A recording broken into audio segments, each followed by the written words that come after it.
Salut! Si aujourd'hui je fais de l'animation 3D, c'est parce que à l'origine, quand j'étais plus jeune, je consommais énormément d'animation. Mais pas forcément que 3D, je consommais énormément d'animation 2D. Et un exercice que j'ai toujours voulu faire, à partir du moment où j'ai commencé à animer, c'était de reprendre une animation 2D que j'aimais bien et la faire en 3D. Je sais pas pourquoi je l'ai jamais fait, mais aujourd'hui c'est ce qu'on va faire. Donc dans cette vidéo, je vais te montrer comment on passe de ça à ça. Donc j'ai choisi ce shot parce qu'il est très cool. Il y a pas mal d'anticipation, il y a pas mal de squash and stretch, des poses ultra dynamiques avec des lignes de force. Enfin, je vais pas trop rentrer dans les détails parce qu'on va l'analyser après. Mais voilà, ce shot est très cool. Il vient de Kill la Kill, qui est une série réalisée par le studio Trigger, Trigger, je pense, je sais pas comment ça se dit. C'est un studio très cool, je t'invite vraiment à te renseigner sur leurs travaux. Parce qu'ils ont fait une autre série qui s'appelle Gurren Lagann, que je te conseille vivement. C'est une des séries qui a bercé un petit peu, j'allais dire enfance, mais plutôt adolescence. Elle est très cool, et en animation, elle est hyper intéressante. Donc va checker ça. Ça, c'était pour le studio. Nous, on va se concentrer sur ce shot, et on va commencer à l'analyser. Au fait, je m'appelle Titouan, je suis animateur 3D, et aujourd'hui, on parle animation. Donc voilà, j'ai mis le shot sur SyncSketch et on va pouvoir commencer à regarder image par image l'animation et comprendre comment elle est faite. C'est parti. Bon alors, première pose hyper intéressante, on voit bien qu'elle est déséquilibrée, que tout le poids du corps et de la chaise s'est concentré sur deux points ici, les deux pieds de la chaise. Elle a un peu de poids aussi sur son pied ici. Et après, le reste du corps est complètement déséquilibré, le visage vers l'extérieur, les bras en croix. Une pose vraiment assez forte. Et ici, elle touche à peine le sol du bout du pied. Ensuite, quand on avance, on voit qu'elle déplace tranquillement le poids de son corps sur le côté, qu'elle prend l'élan. Là, on voit bien qu'elle est en train de monter son pied. Là, on voit bien si je repasse en arrière. Tu vois, elle monte vraiment le pied. Ça, c'est une pose d'anticipation pour comprendre le mouvement qui va arriver juste après. Et là, en une frame, elle descend complètement. Donc là, on voit bien que les lignes de force sont écrasées. Elle garde la même pose de base, mais plus basse. Et le corps est complètement plongé en avant. Elle a les bras qui tiennent la chaise pour préparer le mouvement suivant, justement. Là, elle va placer ses mains dans les coins de la chaise. Ensuite, elle a bien le pied qui est posé au sol ici, les mains sur le coin des chaises. Là, le corps est vraiment en avant. Là, c'est une pose de squash, c'est une pose d'anticipation où vraiment tout le corps est compressé au sol et le plus bas possible. Là, on voit bien, hop, une forme écrasée par rapport à la pose suivante qui va arriver. Elle commence à se déplier et là, bim, le stretch. Les jambes sont tendues, le corps est tendu, la tête est complètement en arrière, les bras sont tendus et tiennent la chaise bien par les coins, comme on a vu juste avant. Et la chaise commence à se soulever et là, elle est plus du tout compressée, elle est même limite stretchée. On voit bien que les courbes, plutôt que les droites ne sont plus droites et que c'est devenu des courbes. On voit bien les quatre pieds, donc là c'est une pose très lisible. Bon, j'ai fait plein de traits, donc ça se voit pas forcément. Est-ce que je peux effacer? On voit bien les jambes ici, le buste, la tête, et ici la chaise. Là où la pose pourrait perdre en lisibilité, c'est la silhouette de la chaise, qui est pas une silhouette ultra connue, mais là on sent bien la grosse ligne de force qui part comme ça reste une silhouette assez lisible. Ensuite, elle continue le mouvement en arrière. Elle commence un petit peu à se déséquilibrer et surtout, ce pied-là, il part en avant. Alors, il part en avant comme ça parce qu'il va préparer le mouvement suivant. Là, elle a complètement le corps en arrière, les épaules hautes, la chaise est tenue au-dessus de la tête, donc les mains sont au-dessus de la tête. Et bim, en une frame, elle change complètement la pose. Là, on voyait bien que le pied, il avait commencé à bouger, donc là, il continue son mouvement. En une frame, là, elle passe complètement à l'opposé. Elle avait une pose bien en arrière avec le pied qui commençait à se lever. Là, le pied est parti. La pose est complètement voûtée dans l'autre sens. Là, on voit bien que ça fait une belle continuité du point du pied, hop, une belle courbe jusqu'au bout de la chaise. Et pareil, ici, le pied continue et ça continue. Donc là, c'est une super silhouette pour une ligne de force très efficace. Avec juste avant la pose à l'opposé qui faisait une super anticipation. Ici, elle a le pied bien planté dans le sol, donc c'est une pose très stable. Elle a le corps assez bas, tandis que la chaise est, elle, encore assez haute. Donc là, ça va donner vraiment de l'élan et du dynamisme au mouvement suivant. Le corps part de comme ça, et il va remonter. Et là, il est bien remonté. C'est les fesses qui remontent en premier. Le buste est encore complètement bas. La tête est encore basse. Mais là, les bras sont tendus et il tire la chaise vers le bas avec le maximum de potentiel, avec le maximum de vitesse. Là, la chaise est stretchée enfin pas stretchée, mais elle est déformée par la vitesse. On voit bien que là, elle est complètement courbée. Et voilà, là, elle touche le sol. Là, c'est marrant, quand je voyais l'animation jouer en temps réel, je pensais que cette frame-là, la chaise serait complètement écrasée, alors que pas du tout. Elle reste assez solide, c'est comme quoi, hein, ça marche quand même hyper bien. Et là, le corps, surtout hyper bas. Donc là, on sent bien que avant, elle avait une pose très très haute, et en quelques frames, elle est descendue très très bas. Et ça donne vraiment de l'impact à l'impact de la chaise. Ça donne vraiment de la puissance dans le mouvement. Donc là, toute la silhouette est écrasée, elle a les bras qui sont croisés. Là, notre personnage commence à remonter tranquillement. Donc c'est les jambes qui poussent. Le corps, lui, continue de suivre le mouvement qui avait été initié. Donc là, les mains sont encore en plein élan du mouvement qui avait été fait. La tête, pareil, suit, mais en étant toujours plus basse. Et là, en une frame, elle monte hyper haut.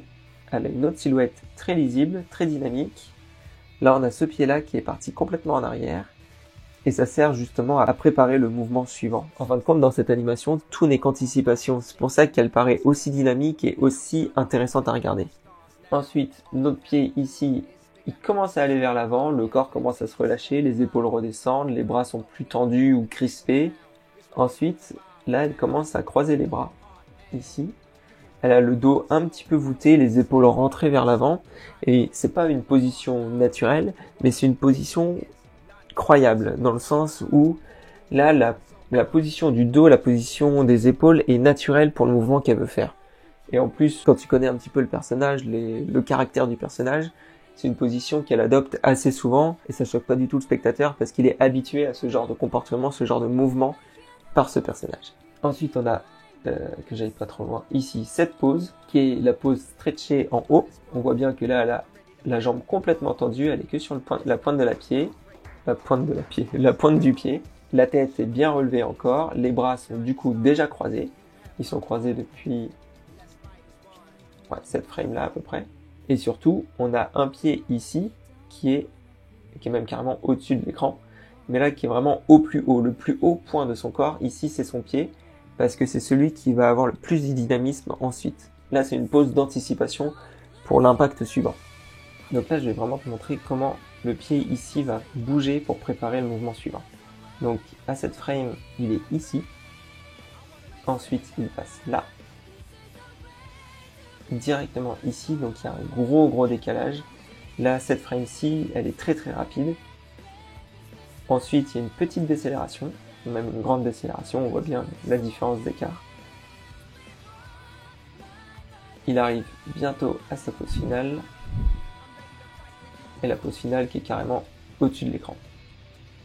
Et là, bim, le pied est complètement écrasé. Là, on voit bien que la pose est très forte, elle est très lisible. Là, on a des beaux angles droits, enfin, pratiquement angles droits. Là, on voit bien que le corps ne fait qu'un bloc. En fait, le fait que tout le corps soit noyé en une seule masse, ça va pas perturber la lisibilité. On voit juste une grosse masse qui s'abat avec ici 2 angles droits sur la chaise qui est en train de flancher. Mais si elle avait eu les bras écartés, ça aurait gêné la lisibilité et ça aurait un petit peu cassé le mouvement. Et ensuite, là, on voit bien, j'adore ça. Je pense une des raisons pour lesquelles j'ai choisi ce shot, c'est pour le mouvement de cette chaise juste à cette frame ici. Là, on voit bien qu'elle est complètement écrasée. Les pauvres pieds sont en train de subir une espèce de masse énorme qui lui tombe dessus. Et tout s'écrase, tout suit le mouvement de l'impact. Tu vois, même ici, même le barreau du dessus qui n'a pas subi l'impact directement, se déforme complètement. Et j'adore vraiment ce shot juste pour le mouvement de cette chaise. Et en plus, quand tu le passes à vitesse normale, tu as cette impression que la chaise elle a une espèce de rigidité, mais que malgré cette rigidité, le personnage l'écrase complètement, donc elle a vraiment de la puissance dans la jambe. Et ça, je trouve ça vraiment cool. Et ensuite, elle remonte, et elle arrive pratiquement en pose finale. La chaise, elle a rebondi complètement, ça retombe tranquillement. On voit bien que là, c'est le pied qui le repousse vers le bas, et on arrive en pose finale. Voilà. Et là, elle reprend toutes ses lignes bien droites, avec des angles droits un petit peu partout. Là, on sent qu'il n'y a plus d'énergie qui est en train de se déplacer dans la chaise. Et notre personnage ici a une pose ultra forte, avec les poings bien serrés, la tête rentrée dans les épaules. Donc elle est vraiment vénère, le regard directement vers la caméra, les épaules un petit peu relevé. Donc voilà, une pose très très cool. Tu sais, tout à l'heure, quand je disais, je pensais que cette frame-là, la chaise serait complètement écrasée. Et ben en fait, en regardant image par image, je comprends pourquoi elle ne l'est pas. Si elle avait été complètement écrasée, on aurait eu cette sensation que la chaise était complètement molle. Et du coup, cet impact ici aurait eu beaucoup moins de force. Parce que dans l'esprit du spectateur, il se serait dit, bah la chaise, elle est molle de toute façon.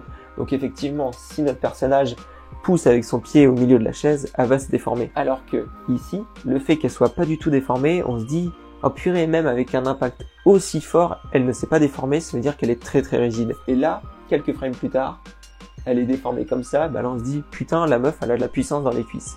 Donc voilà, je pense que c'est pour ça que l'animation est faite comme ça, que l'animation de la chaise est faite comme ça. J'adore cette animation. Trop trop cool. Donc maintenant, on va pouvoir passer à l'animation 3D, parce que c'était le but de la vidéo. Alors, deux choses. Là, je vais me concentrer sur l'animation du personnage et de la chaise. Je pense pas animer ce personnage ici. Donc pour le personnage, j'avais trouvé un rig, mais malheureusement, il passait pas sur Maya. Donc j'en ai pas trouvé d'autres pour Maya. Donc ce que j'ai fait, j'ai pris le rig de Miosha. C'est un rig dont j'ai déjà fait une review d'ailleurs, tu peux aller voir ici, je te mets un lien je te mets en fiche. C'est un rig très très cool. Je l'ai un petit peu modifié pour qu'il ressemble un petit peu au look du personnage de Kill la Kill, de Ryoko. C'est pas exactement ça, mais bon, l'idée est là. Et pour ce qui est de la chaise, bah là, il y avait vraiment besoin d'un rig particulier parce que cette frame-ci, ici, elle est tellement déformée qu'il faut vraiment appliquer des déformeurs. Donc, ce que j'ai fait, j'ai modélisé une chaise toute basique, je me suis vraiment pas pris la tête et j'ai appliqué un lattice et des clusters au point du lattice. Ces clusters, je les ai contraints à des petites modélisations. Comme ça, j'ai juste à les sélectionner et après, je peux bien déformer ma chaise. Donc voilà, rien de trop compliqué, c'est un petit rigging avec une petite modé, je pense que ça va faire le taf. Voilà, j'ai importé mon personnage et ma chaise sur Maya. On va pouvoir passer à la première étape de l'animation, les pose-clés. C'est parti.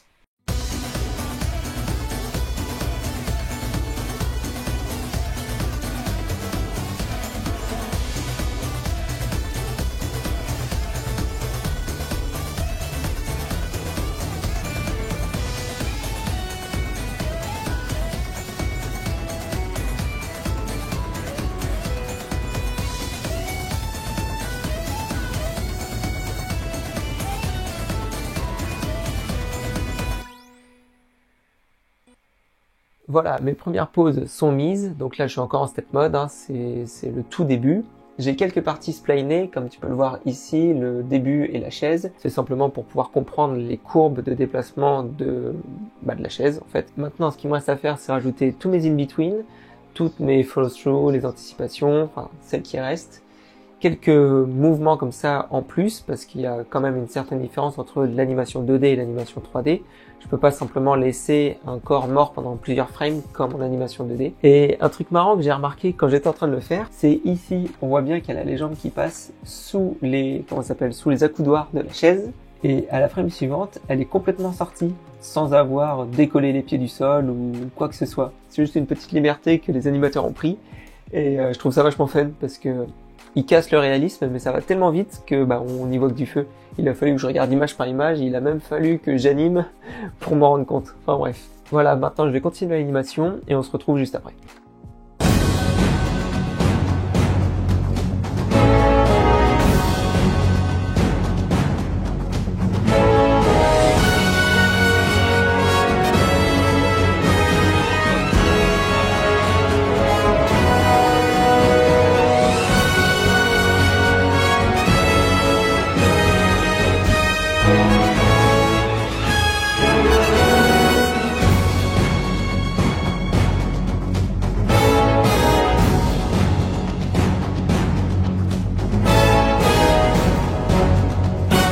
Alors, très cool à faire, j'ai pas encore tout à fait fini.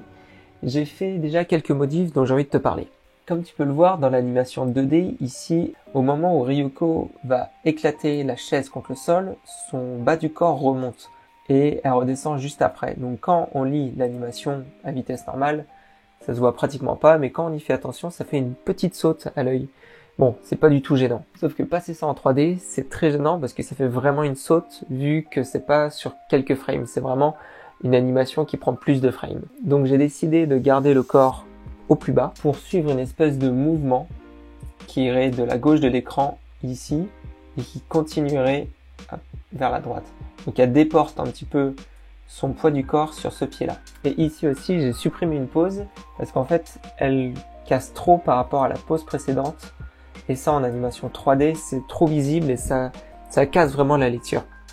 Donc, j'ai supprimé cette pose et je l'ai simplement fait passer de la pose précédente, qui est par ici, à la pose suivante, avec les bras croisés et la jambe en l'air. Pareil, j'ai fait aussi croiser les bras un petit peu plus tôt pour qu'on le voit un petit peu plus à l'animation. Là, on le ressentait pas mal, mais en animation 3D, c'est trop rapide, on le sent pas assez. Enfin, j'avais envie qu'on le sente un petit peu plus. Voilà, maintenant il ne me reste plus qu'à cleaner un petit peu, j'ai quelques pénétrations. Là, on voit bien que le pied, ici, il rentre dans la chaise, donc voilà, quelques frames comme ça à cleaner par endroits. Peut-être des smear frames pour que ce soit un petit peu plus dynamique. Et toute l'animation du visage, parce que là, il n'y a aucune clé sur mon visage.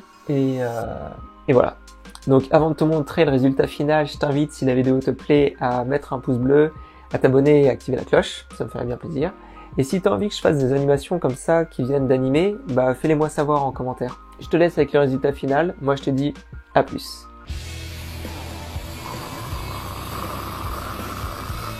なるほどな。私と先決手に手を取って人類の平和のために戦えってことか。